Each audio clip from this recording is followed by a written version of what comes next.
Hey, it's Matt with Town & Country Pest Solutions. Today we're going to talk to James McDonald, our mechanical and inventory manager. James, how are we doing? We're doing.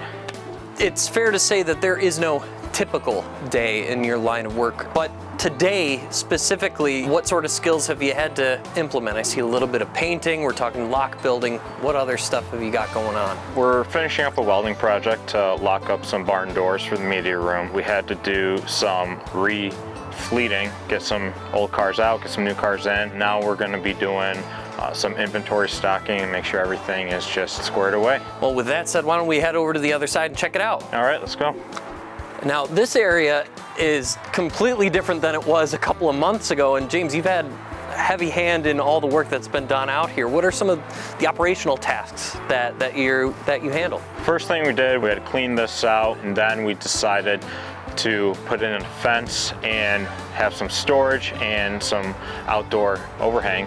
The completion of some of these projects, it's not as straightforward as it would seem, right? Yeah, the fence, it was a couple-day project, but then finishing up this yard, getting things built, I mean, this took a few months because you're picking at it a little bit at a time.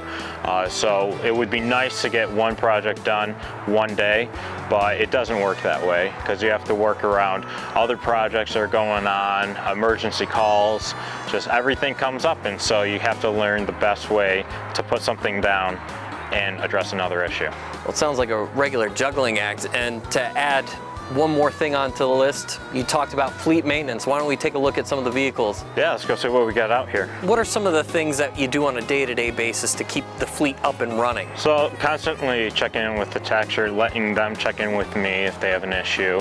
I'll check over their oil life or inspection dates and just send out little reminders for that. Making sure that our fleet services are available for them to get to. And then trying my best, which doesn't always work, keeping our spare vehicles up and running.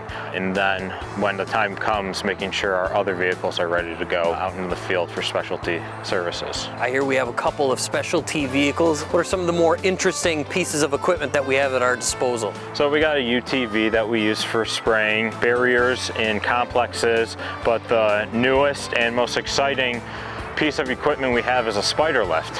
How high can that go? So if I'm not mistaken, this is a 92-foot, but I haven't seen a place that we haven't been able to get to one way or the other. If you need somewhere to go, we got the vehicle to do it, right? The toughest vehicles are actually the older fleet vehicles that they've got their miles, and so trying to keep these up and running as best we can and making the best decision when to get rid of them.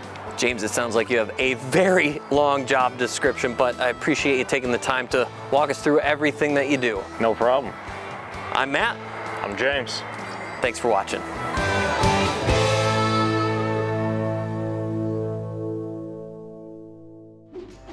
Thanks for watching. Be sure to check out all our other videos and to subscribe to get all of our content in your feed at Town & Country Pest Solutions.